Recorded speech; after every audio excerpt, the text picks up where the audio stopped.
Bonjour à tous, aujourd'hui on se retrouve pour notre chronique auto-moto de Canal Achat pour la présentation de la Suzuki 80 DS. Alors évidemment, vous êtes en train de vous dire que vous n'apercevez qu'une partie de la moto, tout simplement parce que c'est une toute petite moto, c'est une moto pour enfants.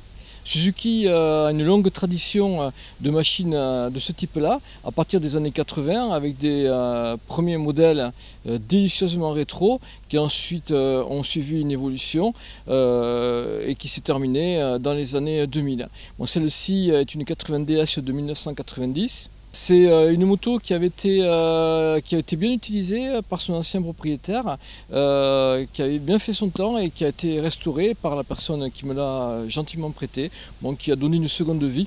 La particularité de cette petite moto, c'est qu'en fait ce n'est pas un jouet, c'est qu'elle est fabriquée exactement comme toute la série des motos de cross de chez Suzuki. La différence, bien sûr, c'est la taille et la cylindrée. La cylindrée, c'est un 80 cm3 de temps qui développe 7 chevaux pour une moto qui fait 60 kg.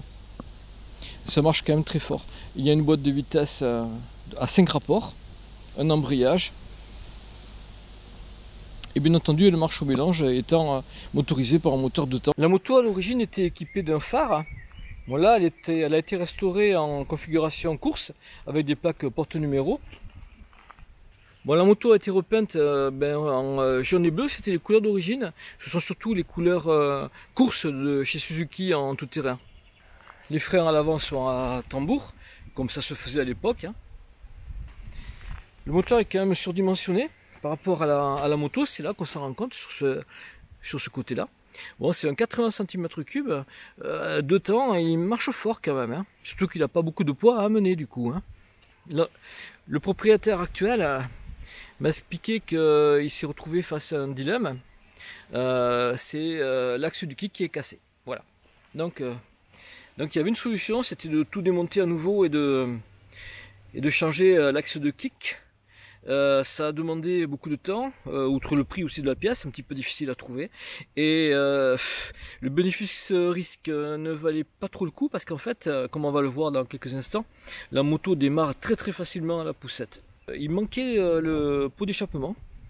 C'est l'entreprise Escriba, d'un jeu de mots, bien connue, qui a fabriqué ce petit silencieux en inox, magnifique pièce, qui fait très joli.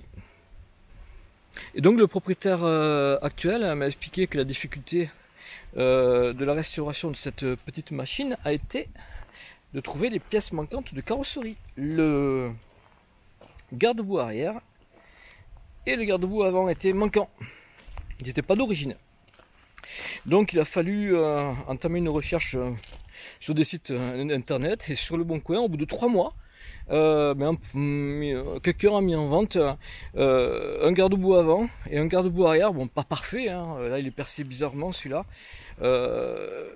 mais bon ça a permis de pouvoir attaquer la restauration de cette machine. C'était le gros souci. Bien entendu, on ne peut pas trouver chez Suzuki des pièces d'origine en concession, il faut se débrouiller sur des sites ou dans des clubs.